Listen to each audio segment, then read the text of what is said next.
Hello and welcome to Young Turks, India's longest running show on young entrepreneurs. I'm Shireen Bhan. Groupon, the group buying deals and discount site, hasn't had a good start to the year. Founder CEO Andrew Mason was finally asked to go by the board and the stock has been punished by Wall Street. Groupon is in need of urgent intervention and Raman, tipped to be one of the frontrunners for the CEO's job, could be the go-to man. Raman, the current CEO of Groupon, was in India to launch Groupon's first R&D center for the Asia-Pacific region in Chennai. Young Turks Shruti Mishra caught up with him to talk about Groupon's trial by fire and its turnaround plans. Take a look.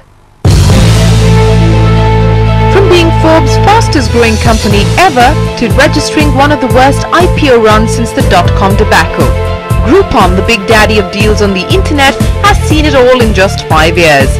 The company is now desperately trying to reinvent itself and win back investor confidence. The man who may find himself in the hot seat after founder CEO Andrew Mason's unceremonious departure is the current COO Raman.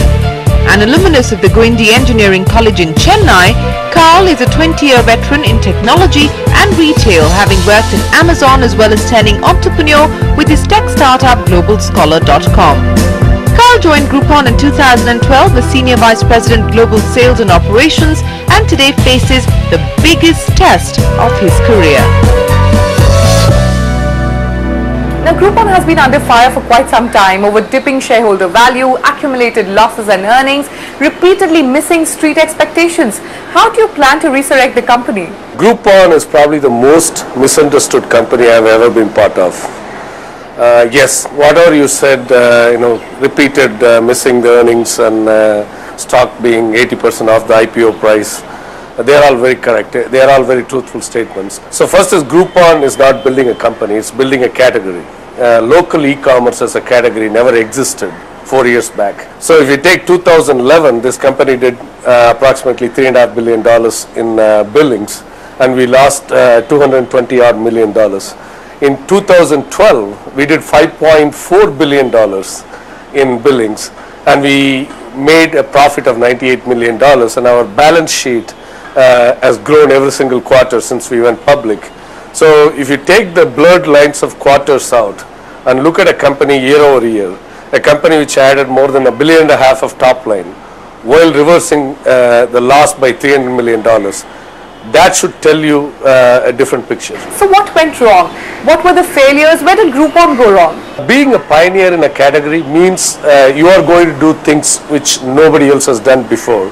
If you look at our US business, it has been fully operational for 3 to 4 years. And majority of our international business has been around only for 2 years. So you are talking about a young company which is trying to grow at its seams and try to forecast, predict and do all the right things like a matured company. I think that's where we kind of had missteps and we are being kind of called doing things wrong. Not that we haven't done many things wrong, but we have done more things right than wrong. So do you feel you listed too early before the business model was actually tested and now you're being punished for that? No, not at all, because you can look at going public in many different angles. I think to me the single biggest advantage of going public is basically telling the world a category has come which never existed before, a company has come which never existed before. So going public, hindsight is always 20/20. Like Ravi Shastri keeps talking about how people can't play left arm spin and they need to be more aggressive. But we all remember how Ravi Shastri played left arm spin before he retired. So it's very easy to be a commentator. It's very tough to be a player.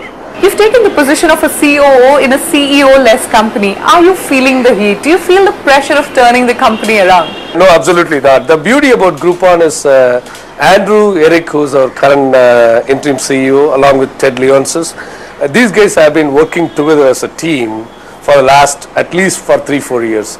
So Eric being an executive chairman, he has been involved in the details of every single major decision Groupon has made. Ted Leonsis as a veteran in many industries, he has been giving input on all important matters. So it is more of a team. We are kind of Groupon, without even people giving Groupon due credit, has built a company which is not about individuals. It's about a company which is about the company and the true ecosystem which surrounds the company. In our case, the merchants, the customers and the shareholders, and no one person is indispensable, be it Andrew or me or anybody. So either we all feel the heat or we are all chilling out. You're being touted as one of the front runners for the position of CEO that has been vacated by founder Andrew Mason.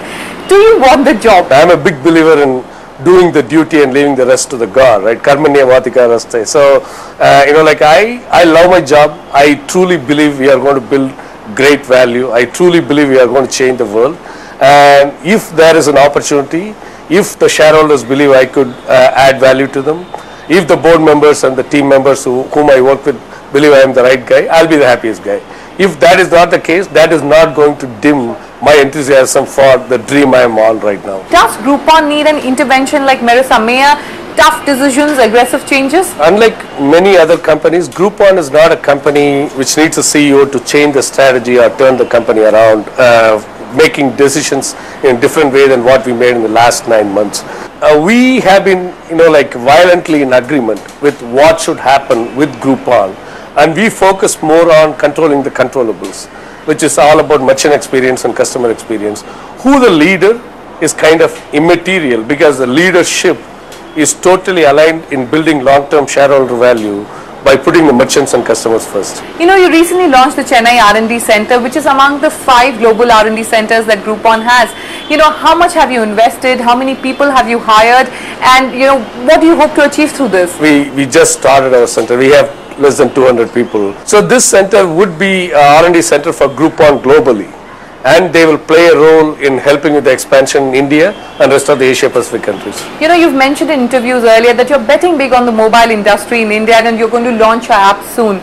Share with us those plans. We already do more than 40% of our business in mobile phones worldwide. And we are big in Apple Store. We are one of the very few companies which has got more than 25,000 downloads in the US, which is still rated 5-star. In India, we are looking at, as you all know, Apple is not the leading, iOS is not the leading provider. We need to get better in Android and the remaining Symbian and the Nokia operating systems.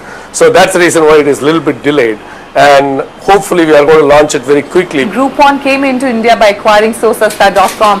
Are you looking at any M&A possibilities right here, right now? We look at M&A every single day. There is a huge team of people who do nothing but that for their livelihood.